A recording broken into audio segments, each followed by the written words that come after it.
Yo, what is good, my anime people? What is good, yo?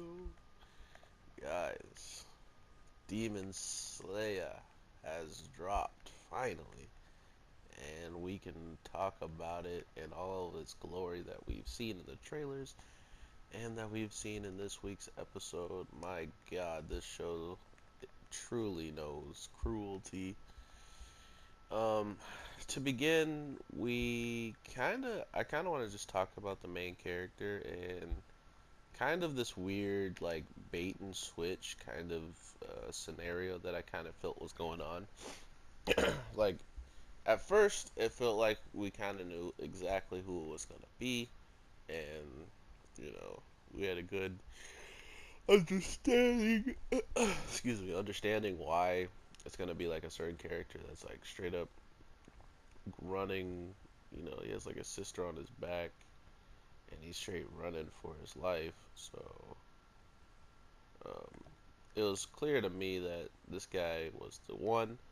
But then um, when we get into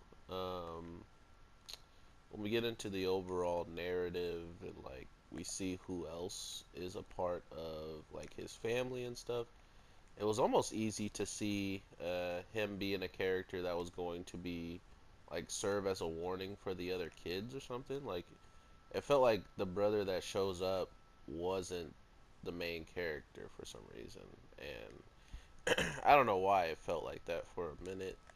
But after I got past the notion, I was just like, oh, this guy is probably the main character. Why is my screen so freaking zoomed in? It was like it was weird because the baiting part was they had someone who was relatively close to his design, by in my opinion, they did it on purpose. I need more fire. And because of that, it gave me the notion of like, okay, so they clearly know what they're doing when it came down to showing the little brother and showing him, because they were wearing like around the same outfits, and the hair looked different than the one of the guy when we were getting the full on backstory. So that's what like started to throw me off, was just the hair alone. All of a sudden, a little hair change to the character that we see running in the forest. Um, no, compared to the kid we see and how he looks like towards the end was kind of obvious to me.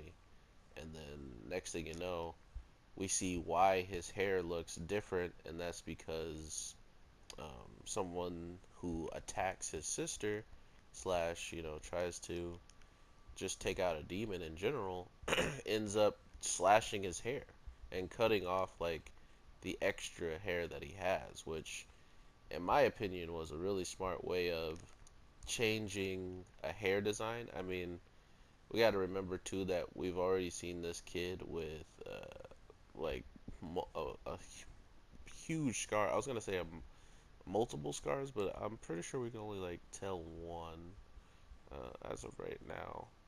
But he's got a huge scar on his head, and that doesn't seem like it came from anything natural. Like, it seems like something ridiculously popped off, and he just happened to be in the wrong place, or maybe it's a birthmark. Not too sure on that one. Kind of why I'm interested in just what happened to him in general. But from there, we then see that uh, his sisters and his brothers, they're all like really carefree, go happy, go lucky types of people. But because of that, they didn't really stand a chance against like some demons that might show up at any given time. So that happens, and what do we get? We straight up see his whole entire family has already been bodied, which kind of had a weird hint about it. Like all of a sudden, some man knows about the darkness and wants you to stay in. You stay in, and then your whole family dies. Like that's kind of suspicious, you know, like I understand. I was kind of going to a deep conclusion that it was that guy that did it, you know, the guy who offered them to stay in, and maybe he became a demon that can transform only at night, like he said. But why would he then not eat the kid right next to him to go all the way out to fight or to eat his family, you know, and leave him? Which clearly he would have found out regardless of um, what you do the next day. If you don't tell him, he's gonna go home. If you do tell him, he'll probably know that you did it. But that was my first conclusion. I don't I don't think it was him, and if it is, hopefully they kind of like make the story very clear cut and why it could even be him in that case. But overall, I see it as a weird way of just showing us that any and everything is possible in this show, and the reason why this kid who shows up to pretty much take out his sister was so hot-blooded and like angry seemingly is probably because he's lost his family the same way, or like he said, um,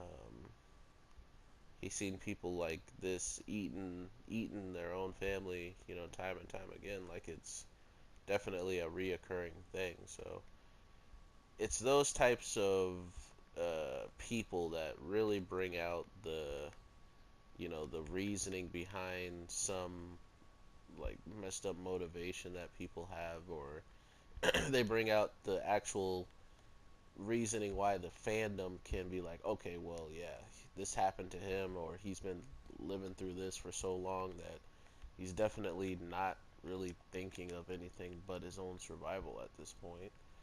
Um, which, okay, cool. Which I think is a pretty cool outcome for someone who is kind of like, if you guys really need to watch Hunter x Hunter, I feel like more and more shows are taking from the general census of how Gon was not completely everything. He's Gon, you know. I'm not saying that is the way Gon is, the way he lives his life for, you know, in the moment, anybody could need help, and he would help at a drop of a dime. And that's just the vibe I feel from this kid, which I really like already. Not to mention the fact that the people who he was trying to protect the most was his family, and sure he couldn't protect them, but at the same time, he didn't just pull out the hatchet he had and absolutely try to take out his sister, you know, like, oh my god, she's a demon now, I need to kill her, you know, like that wasn't his first thought process. His thought process was, I should be able, that's my sister in there somewhere, and I need to reach out to her, you know, and he winds up getting to her. How did that not become a counter, bro?